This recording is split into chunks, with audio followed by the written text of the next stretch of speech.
नमस्कार, जयतु भारतः GST and other laws discussion and analysis के आज के अंक में आपका स्वागत है। सरकार ने एक्सपोर्ट किए जाने वाले प्रोडक्ट्स के लिए रेमिशन of duties and taxes on exported products इस नाम से एक स्कीम की घोषणा की है।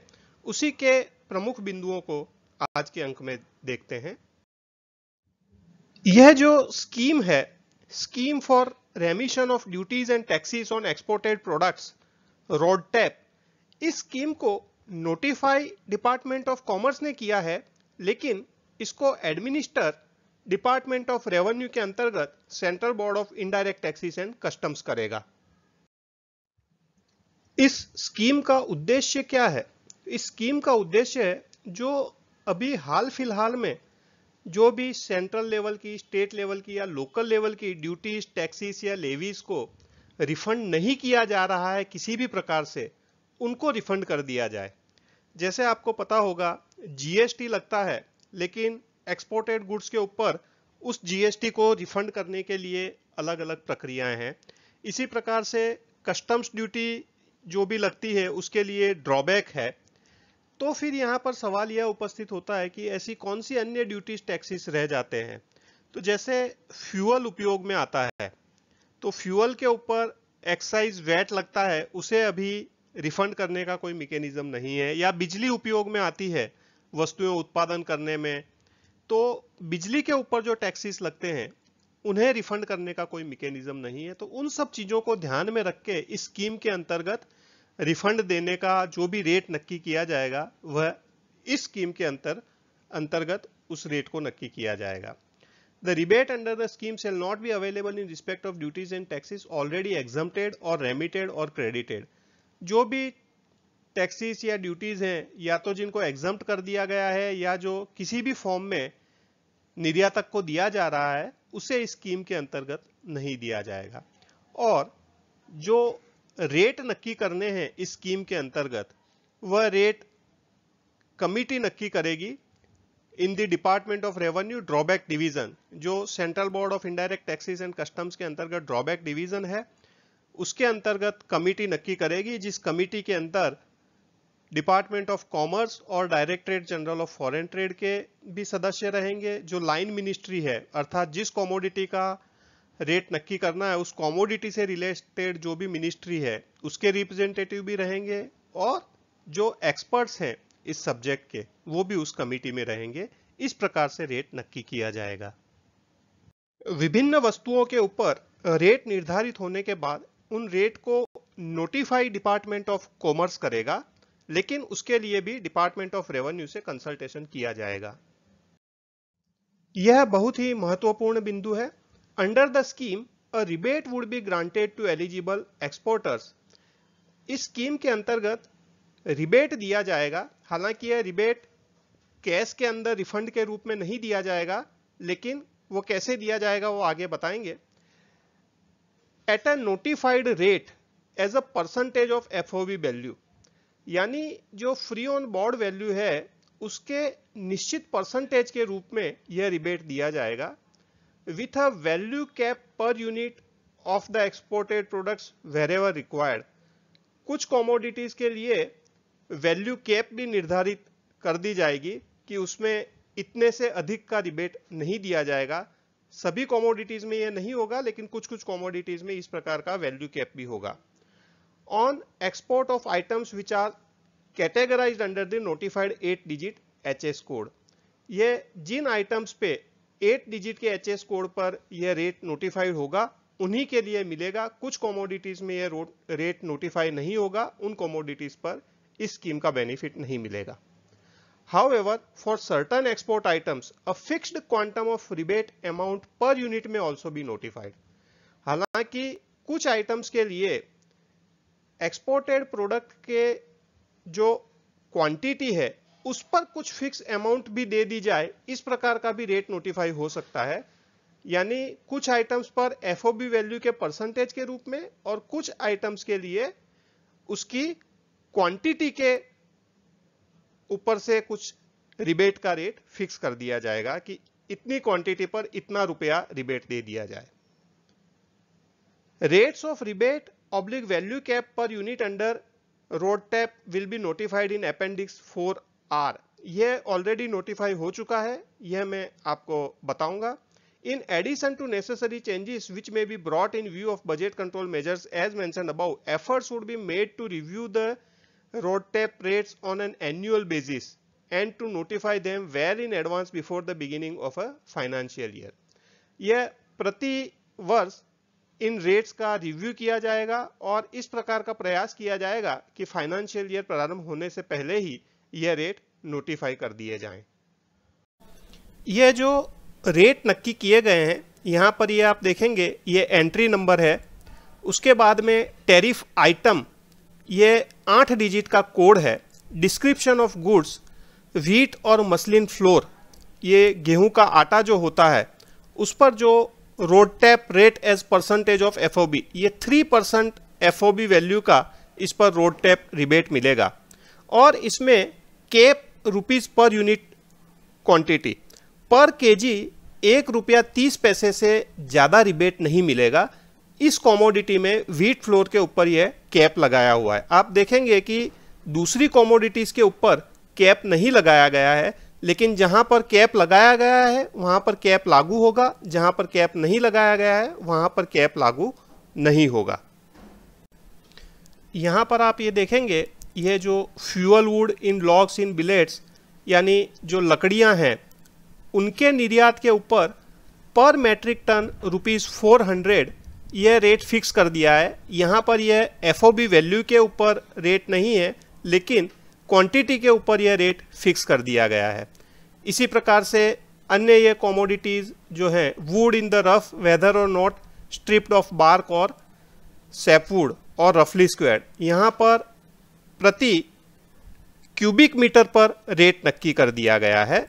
इस प्रकार से भी क्वांटिटी के बेस पर भी रेट नक्की किया गया है.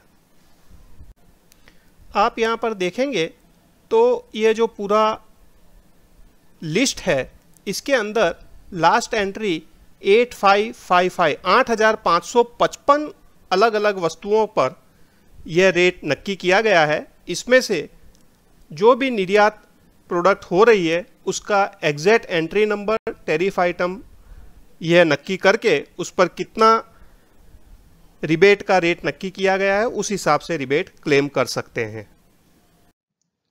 इस स्कीम के तहत रिबेट लेने की एक कंडीशन यह भी रहेगी कि जो भी प्रोडक्ट्स एक्सपोर्ट किए गए हैं उनका मूल्य फॉरेन एक्सचेंज में हमारे देश में आ जाता है. हालांकि इसका यह अर्थ नहीं है कि फॉरेन एक्सचेंज आने के बाद में ही रिबेट मिलेगा, लेकिन रिबेट तो पहले दे दिया जाएगा. लेकिन जो फॉरेन एक्सचेंज है, जो एक्सपोर्टेड प्रोडक्ट का मूल्य है, वह फॉरेन एक्सचेंज मैनेजमेंट एक्ट 1999 के अंदर बताए गए समय अवधि के अंदर हमारे देश में आ जाना चाहिए. यदि नहीं आता है तो फिर जो भी रिबेट दिया गया है उसकी वापस रिकवरी होगी. अभी ड्रॉबैक के लिए या GST के अंतर्गत IGST का रिफंड दिया जाता है, उसमें भी इस प्रकार की कंडीशन है और उनका जिस प्रकार से अनुपालन करवाया जाता है उसी प्रकार से इस स्कीम के अंदर भी फॉरेन एक्सचेंज की हमारे देश में रिसिप्ट हो जाए, उसका अनुपालन उसी प्रकार से करवाया जाएगा. जैसा कि पहले बताया था, इस स्कीम के अंदर जो रिबेट दिया जाएगा वह कैश के रूप में या बैंक अकाउंट में मनी ट्रांसफर करके नहीं दिया जाएगा, लेकिन ट्रांसफरेबल ड्यूटी क्रेडिट स्क्रिप के रूप में दिया जाएगा. अर्थात वह स्क्रिप दी जाएगी जिसे एक्सपोर्टर चाहे तो वह खुद भी उसका उपयोग कर सकता है, और यदि उसको स्वयं उपयोग में नहीं आने वाला है तो वह उस स्क्रिप को बेच सकता है. दूसरे किसी को उपयोग में आनी हो वह उसे खरीद सकता है. इस स्क्रिप से रिलेटेड जो भी प्रोसीजर है, कैसे एप्लीकेशन करना है, कितने समय में एप्लीकेशन करना है, एक्सपोर्ट रियलाइजेशन के लिए क्या फॉर्मेलिटीज होगी, कैसे उसे प्रूव किया जाएगा, एक्सपोर्ट के डॉक्यूमेंटेशन क्या होगी, ये सारी चीजें central board of indirect taxes and customs notify करेगा और उसी के बाद में यह स्कीम वास्तव में इंप्लीमेंट हो पाएगी.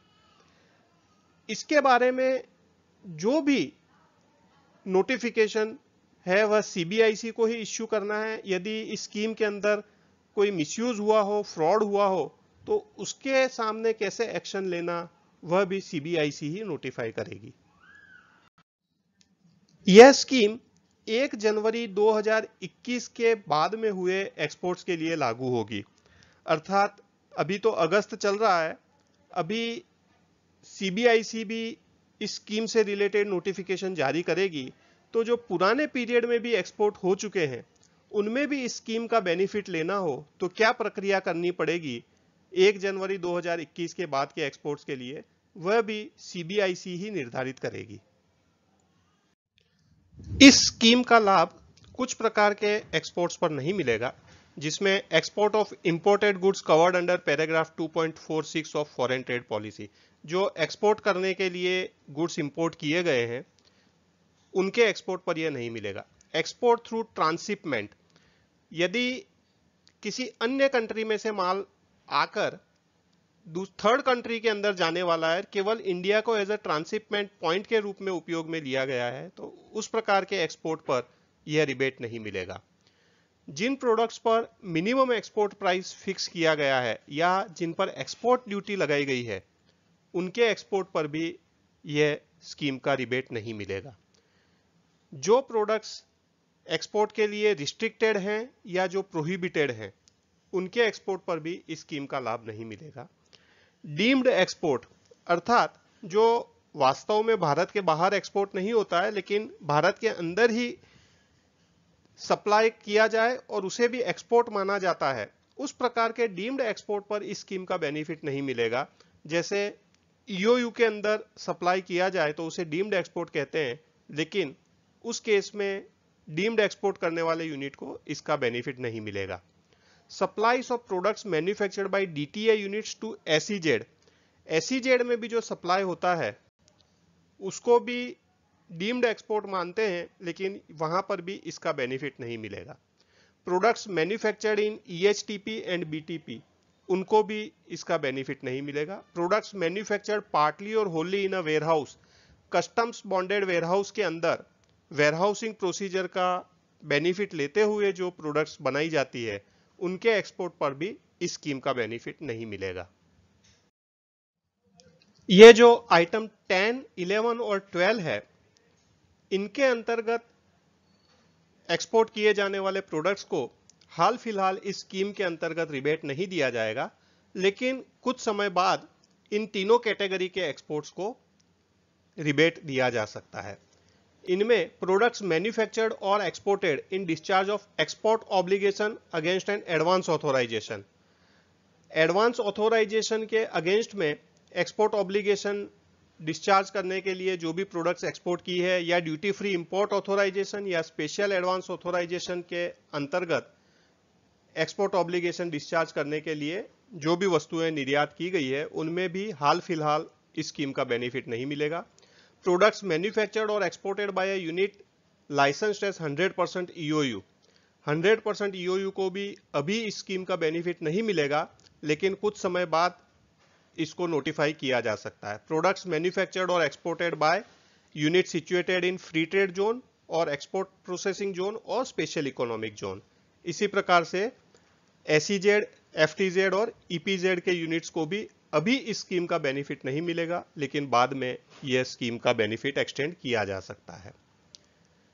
नेक्स्ट, प्रोडक्ट्स मैन्युफैक्चर्ड और exported availing benefit of notification number 32 of 1997 customs, जो फॉरेन सप्लायर ने इंडिया के अंदर जॉबिंग के लिए माल भेजा है कि वो प्रोसेस करके वापस वो माल निर्यात ही करना है, उस प्रकार के निर्यात पर भी इस स्कीम का बेनिफिट नहीं मिलेगा।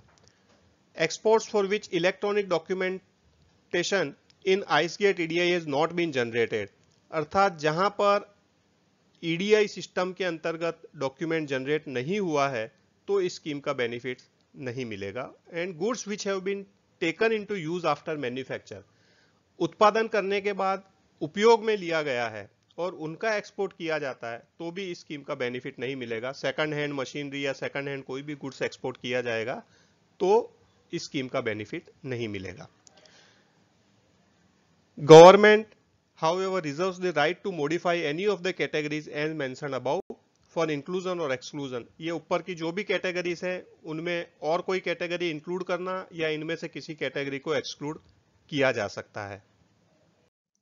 जो पहले आपको बताया कैटेगरी 10, 11 और 12 यानी एडवांस ऑथराइजेशन या DFIA के अगेंस्ट में एक्सपोर्ट ऑब्लिगेशन फुलफिल करने के लिए एक्सपोर्ट किया जाता हो या EOU के द्वारा SEZ के द्वारा जो भी एक्सपोर्ट किया जा रहा है, उनके केस में यह रोड टैप के रेट्स कितने होंगे और कब से उसको इस स्कीम का बेनिफिट दिया जाएगा, यह इस प्रकार के बेनिफिट देने के लिए जो कमिटी बनाई जाएगी उसके रिकमेंडेशन के आधार पर यह बाद में निर्धारित होगा।